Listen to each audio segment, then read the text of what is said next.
गुलाम मीर साहब, राजेश ठाकुर जी, आलमगीर आलम जी, जयराम रमेश जी, के राजू जी, सुबोध खान सहाय जी, सुल्तान अंसारी जी, गीता कोड़ा जी, भुवनेश्वर मेहता जी, जनार्दन प्रसाद जी, कहाँ कर रहे? नहीं, बैठ जाओ थोड़ा आराम से ऐसे। और गठबंधन के सारे एमएलए, सीनियर नेता, मेरा राहुल जी, हमारे पार्टी के बड़े कार्यकर्ता, भाइयों मेरा बहनों, राहुल जी का दोनों झारखंड के युवाओं, प्रेस के हमारे मित्रों, आप सबका यहाँ बहुत बहुत स्वागत, नमस्कार। सबसे पहले मैं गठबंधन को, सोरेन जी को, हमारे सब एमएलए देखो ठीक से। बधाई देना चाहता हूँ कि आपने बीजेपी और आरएसएस की जो साजिश थी उसको रोका और यहाँ गरीबों की सरकार को मेंटेन किया, उसकी रक्षा की।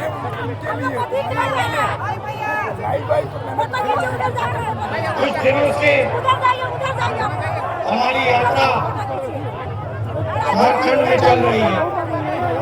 पिछले साल हमने भारत जोड़ो यात्रा की, कन्याकुमारी से हम कश्मीर चले, 4000 किलोमीटर, लाखों लोग एक साथ भारत जोड़ो यात्रा में चले।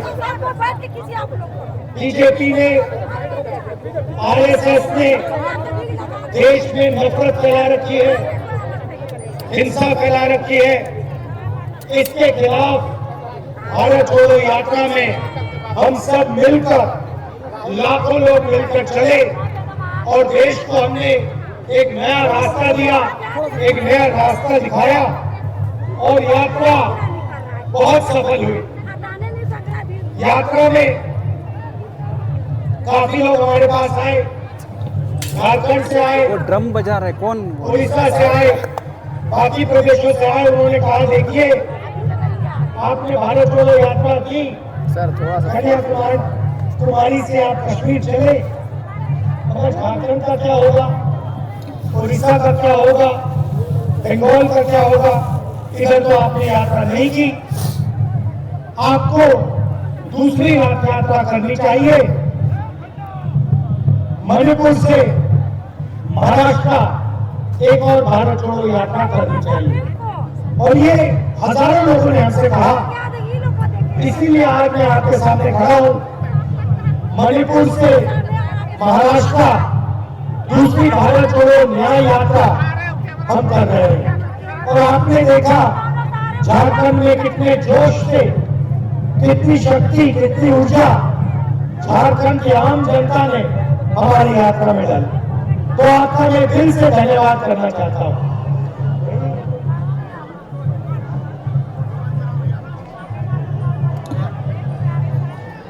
हेलो, जितने भी लोग गाजा बाजा बजा रहे हैं उनसे आग्रह है कि बाजा बंद कर देंगे। आदरणीय राहुल गांधी जी की बातों को सुनेंगे, बाजा बंद करेंगे। तो इसमें भारत जोड़ो न्याय यात्रा में हमने एक नया शब्द डाला है, न्याय शब्द डाला है और इस शब्द को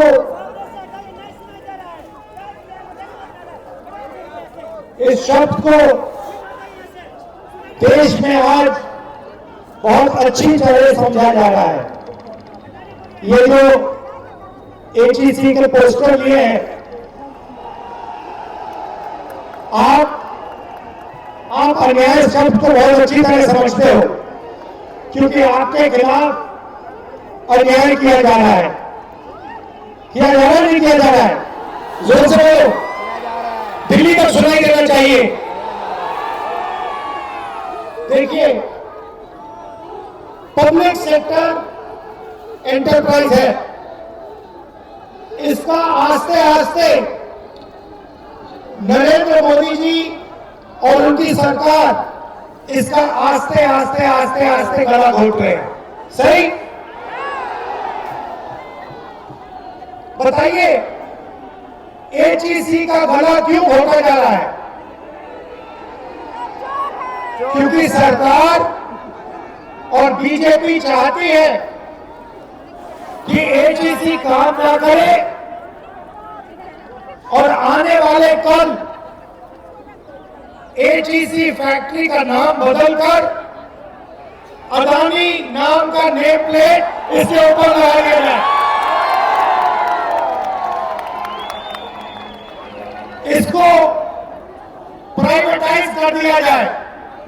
और भाइयों बहनों, आज एचईसी के लोग आए हैं, मगर जहां भी मैं जाता हूं वहां पे ऐसे किसी न किसी पब्लिक सेक्टर यूनिट के लोग बैनर लिए, पोस्टर लिए, झंडा लिए खड़े दिखते हैं।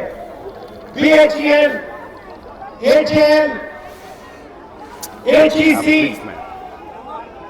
क्योंकि मोदी सरकार सारे के सारे पब्लिक सेक्टर यूनिट्स को आस्ते आस्ते आस्ते मारकर एक ही नेम प्लेट लगाना चाहती है। भाइयों बहनों, बीएचईएल नहीं, एचएएल नहीं, एचईसी नहीं, इंडियन ऑयल नहीं, अदानी।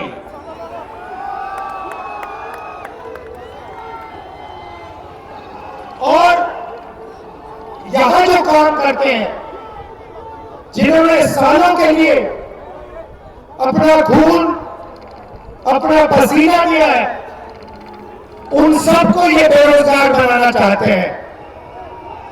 और मैं इस स्टेज से आपको बता दूंगा, और ये याद रखिए एचईसी वाले लोग, कांग्रेस पार्टी ये नहीं होने देगी।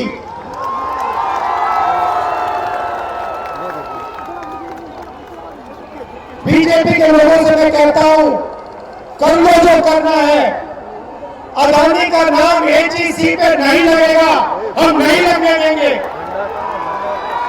ये देश की पूंजी है, ये किसी उद्योगपति की पूंजी नहीं है, ये फ्री गिफ्ट रखिए ना इधर। बाबू थोड़ा सा जगह अदानी को नहीं मिलेगा, ये हम आपको आश्वासन दे रहे हैं।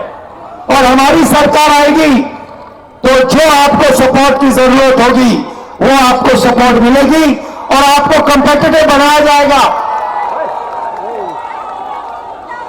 भाई और बहनों, पूरे देश में प्राइवेटाइजेशन किया जा रहा है। मैं आपसे पूछना चाहता हूं, इस देश में ओबीसी वर्ग की, आदिवासी वर्ग की, दलित वर्ग की कितनी आबादी है?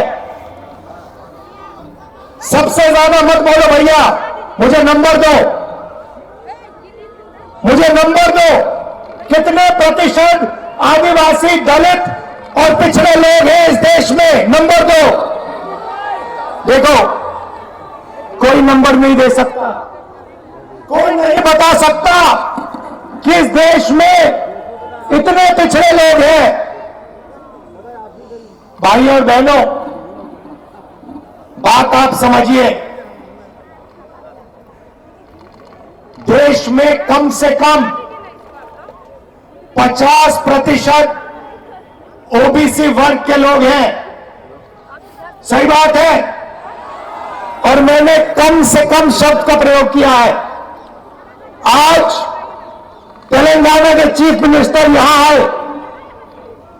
और उन्होंने मुझे बताया कि जो वायदा हमने तेलंगाना में किया था, आज उस वायदे को तेलंगाना की सरकार ने पूरा किया है। कौन सा वायदा? जाति जनगणना का वायदा। तेलंगाना में कुछ ही महीनों में पिछड़े वर्ग के लोगों को, आदिवासियों को, दलितों को, जनरल कास्ट के लोगों को, माइनॉरिटी को, सबको पता लग जाएगा कि किसकी कितनी आबादी है। अब मैं आपको ये बोल क्यों रहा हूं? क्योंकि ये जो HEC के लोगों को तंग किया जा रहा है, ये पिछड़े वर्ग के लोग हैं, ये आदिवासी है, ये दलित है, और इनको रोजगार से हटाया जा रहा है और इस HEC को प्राइवेटाइज किया जा रहा है। प्राइवेटाइजेशन का मतलब समझिए। प्राइवेटाइजेशन का मतलब ओबीसी को, दलित को, आदिवासी को और गरीब जनरल कास्ट के व्यक्ति को बेरोजगार बनाने का काम है। यह प्राइवेटाइजेशन नहीं है। यह दलितों से, आदिवासियों से, पिछड़ों से, गरीब जनरल कास्ट के लोगों से, माइनॉरिटी के लोगों से चोरी है। यह हो रहा है। आप देखिए, किसी दिन आप अदानी जी की कंपनी की लिस्ट निकालिए, अदानी की कंपनी की लिस्ट निकालिए और मैनेजमेंट की टीम देखिए। अदानी की कंपनी में आपको एक पिछड़ा नहीं मिलेगा, एक दलित नहीं मिलेगा, एक आदिवासी नहीं मिलेगा, एक गरीब जनरल कास्ट का व्यक्ति नहीं मिलेगा। और इसको, इस एक व्यक्ति को देश की पूरी पूंजी पकाई जा रही है। एयरपोर्ट, पोर्ट्स, इंफ्रास्ट्रक्चर, सड़कें, पुल, स्टोरेज की facility, solar power, wind power, जो भी ये व्यक्ति चाहता है इसको मिल जाता है।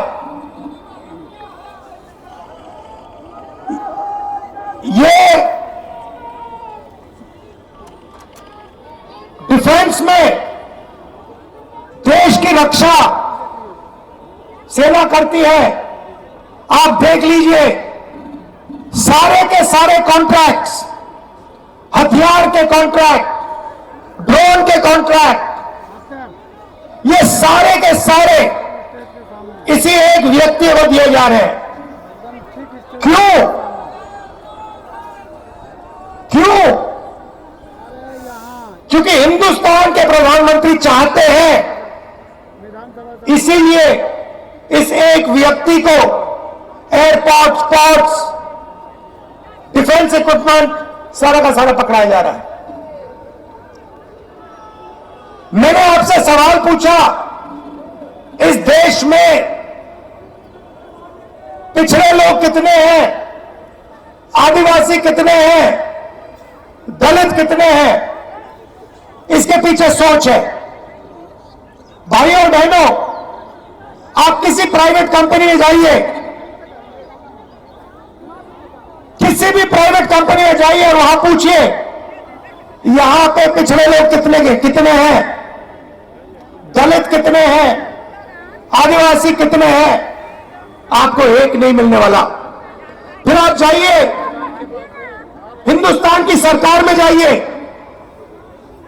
90 लोग हिंदुस्तान की सरकार को चलाते हैं। आईएएस ऑफिसर हैं, पूरे के पूरे बजट को ये कंट्रोल करते हैं। हिंदुस्तान की सरकार 10 रुपए खर्च करती है तो रुपए कहां खर्च होंगे, ये 90 लोग निर्णय लेते हैं। 90 में से आदिवासी कितने, दलित कितने, पिछड़े कितने, आप जानते हो? देखो, सन्नाटा छा गया, सब चुप हो गए। भाइयों और बहनों, 90 में से सिर्फ 3 ओबीसी वर्ग के लोग हैं और 100% बजट में से ओबीसी वर्ग के अफसर सिर्फ 5% कंट्रोल करते हैं। मतलब अगर हिंदुस्तान की सरकार 100 रुपए बजट में बांटती है तो 5 रुपए का निर्णय ओबीसी वर्ग लेता है। आप जानते हो दलित वर्ग के अफसर कितना कितना निर्णय लेते हैं? फिर से बोलो, जीरो जितना, उसको जीरो ही मान लो। आदिवासी वर्ग, उनको भी जीरो मान लो। अल्पसंख्यक जीरो, अल्पसंख्यक जीरो। तो आपकी ना सरकार में हिस्सेदारी, ना कॉर्पोरेट सेक्टर में हिस्सेदारी। आप जाइए, लिस्ट निकालिए, प्राइवेट अस्पतालों की लिस्ट निकालिए, उसमें देखिए, उसमें आपको दलित नहीं मिलेगा, मैनेजमेंट में एक ओबीसी नहीं मिलेगा, एक मालिक नहीं मिलेगा, एक आदिवासी, एक दलित, कोई नहीं मिलने वाला उसमें। फिर आप प्राइवेट यूनिवर्सिटीज की लिस्ट निकालिए, कॉलेजेस की लिस्ट निकालिए, उसमें आपको एक पिछड़ा नहीं मिलेगा, एक मालिक आपको पिछड़ा नहीं मिलेगा, एक मालिक दलित नहीं मिलेगा, एक मालिक आदिवासी नहीं मिलेगा। फिर आप जाइए और कहिए ठीक है, कॉर्पोरेट सेक्टर में नहीं मिला, सरकार में नहीं मिला, अस्पतालों में नहीं मिला, यूनिवर्सिटी कॉलेज में नहीं मिला। और फिर आप लिस्ट निकालिए जो कॉन्ट्रैक्ट से काम करते हैं, कॉन्ट्रैक्ट लेबर की लिस्ट निकालिए, और उस लिस्ट में आपको सिर्फ ओबीसी, दलित और आदिवासी मिलेगा, और कोई नहीं मिलने वाला। तो पिछड़ों को, दलितों को, आदिवासियों को, सही बात बोली, उनको कॉन्ट्रैक्ट लेबर, उनको मजदूरी, बॉन्डेड लेबर बनाया जा रहा है। और बड़ी बड़ी कंपनियों में, अस्पतालों में, कोर्ट्स में, स्कूल कॉलेजेस में इनकी कोई हिस्सेदारी नहीं है। तो सबसे पहले यह पता लगाना है कि इस देश में दलित, आदिवासी और पिछड़े हैं कितने। 50% कम से कम पिछड़े वर्ग के लोग हैं, 8% आदिवासी हैं, 15-16% दलित हैं, और इनकी हिस्सेदारी है ही नहीं, कहीं भी नहीं है, कहीं भी नहीं है। किसी भी मजदूर के पास चले जाओ। आज मैं अभी सड़क पर था, साइकिल पर 200 किलो कोयला लिए, धकेल कर साइकिल पर 200 किलो कोयला लिए, धकेल कर भूखे आदिवासी 50 किलोमीटर चल रहे थे। मैंने अपनी आंखों से देखा। वहां पे आपको आदिवासी मिल जाएगा, वहां पे आपको दलित मिल जाएगा, वहां पे आपको पिछड़े मिल जाएगा, मगर किसी बड़ी कंपनी में नहीं मिलने वाला, किसी अस्पताल के मैनेजमेंट के ऑफिस में नहीं मिलने वाला। यही हिंदुस्तान के सामने सबसे बड़ा सवाल है, इससे बड़ा सवाल है ही नहीं। और इसीलिए हमारा पहला कदम पूरे देश में जाति जनगणना को करवाने का होगा, और हम पता लगाएंगे इस देश में दलित कितने, आदिवासी कितने, पिछड़े कितने। और एक और बात समझिए, रिजर्वेशन की बात कर रहा हूं। आजकल 50% से ज्यादा रिजर्वेशन नहीं मिल सकती। ये जो 50% का लिमिट है, इसको कांग्रेस पार्टी की सरकार, इंडिया की सरकार उठा के फेंक देगी।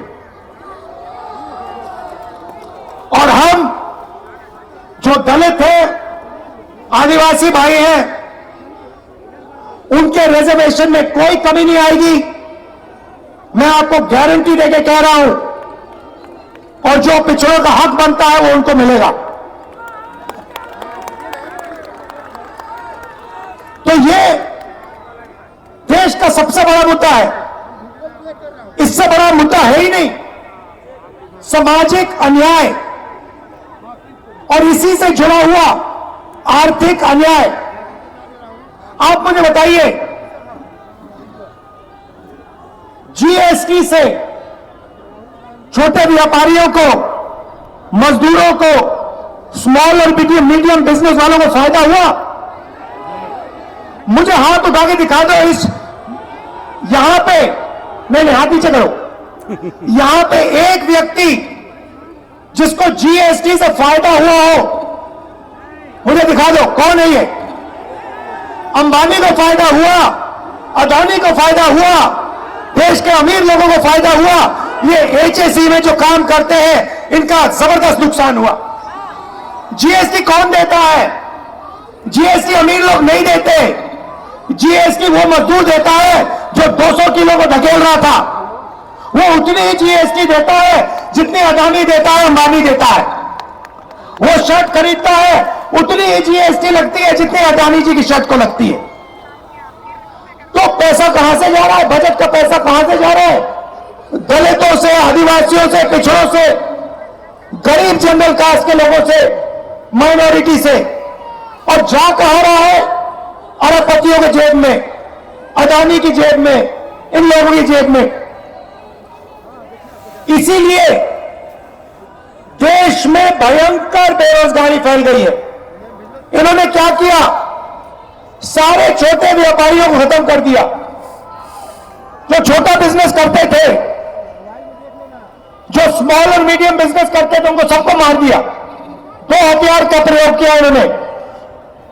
पहले प्रधानमंत्री ने झूठ बोला और कहा कि मैं काले धन के खिलाफ लड़ाई लड़ रहा हूं और नोटबंदी कर दी।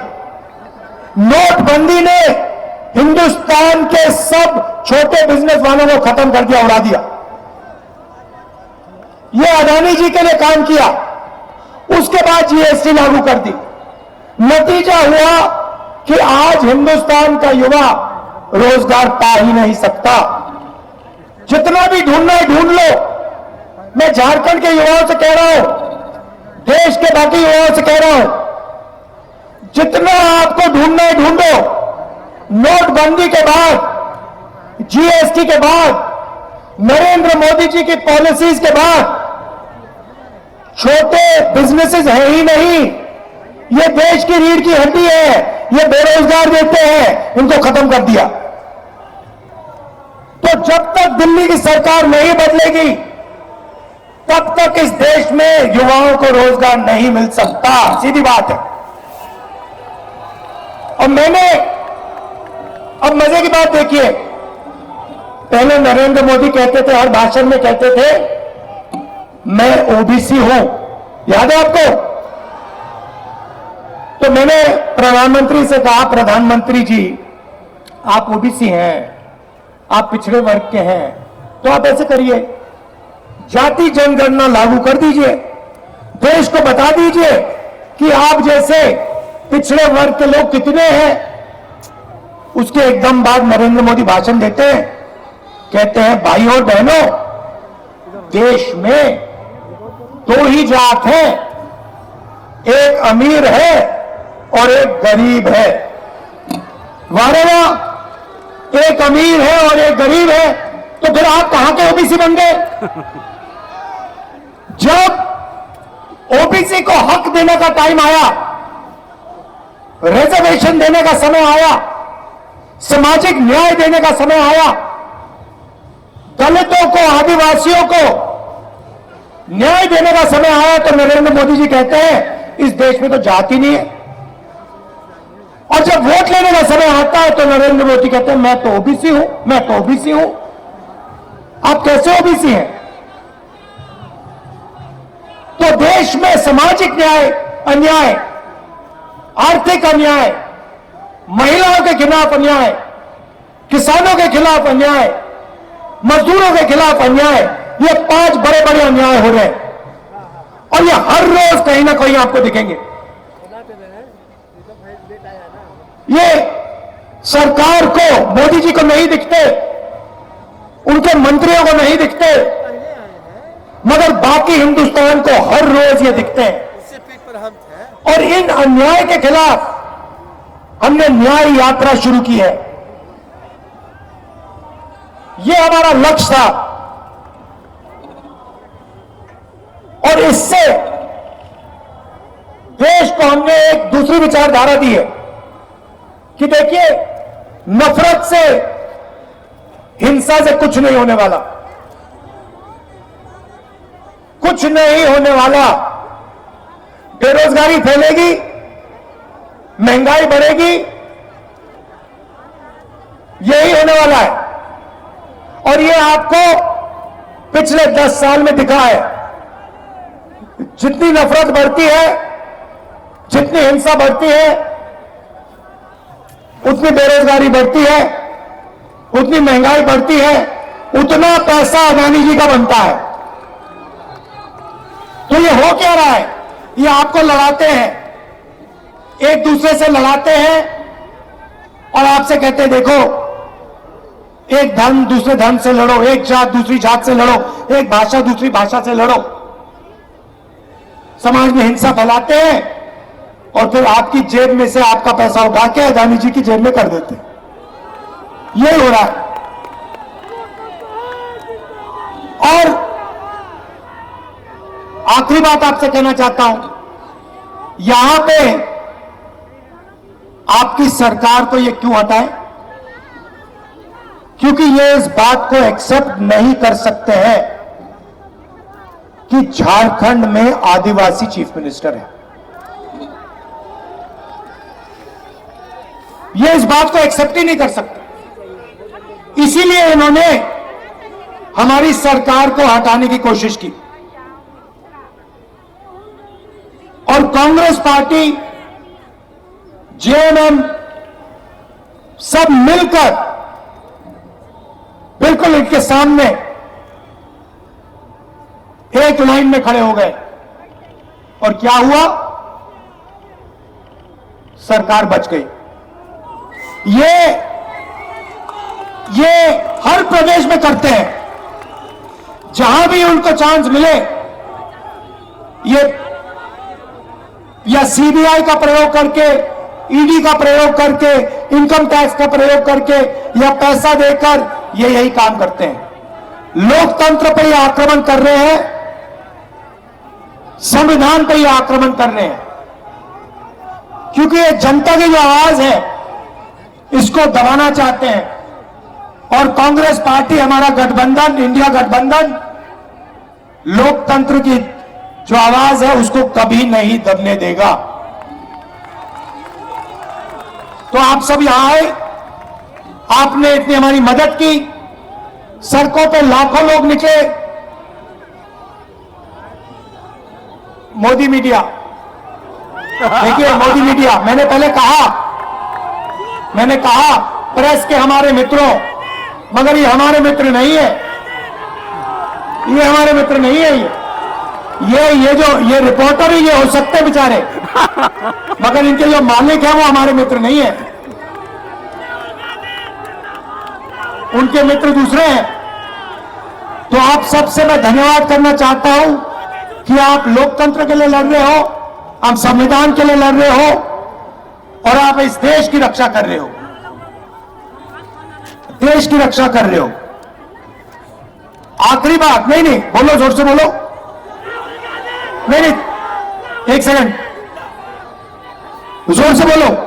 वो नहीं, ये देखो, कैमरा बीच में। सरना कोड देना होगा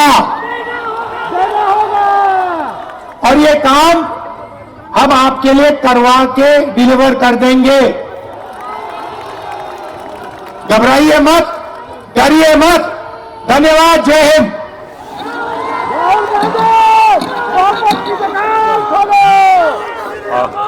मैं सभी माननीय विधायकों से आग्रह करता हूं कि मंच के नीचे चले आएंगे। मंच के नीचे कतारबद्ध होकर सारे माननीय विधायकों से आग्रह है कि मंच के नीचे कतारबद्ध हो जाएंगे। सहयोगी माननीय विधायकों से आग्रह है कि नीचे मंच के नीचे कतारबद्ध हो लेंगे। आदरणीय राहुल गांधी जी, उनसे क्रमवार भेंट करेंगे।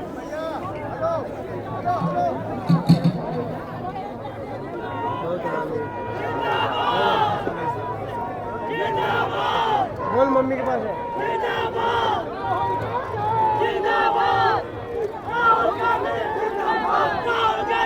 जिंदाबाद जिंदाबाद।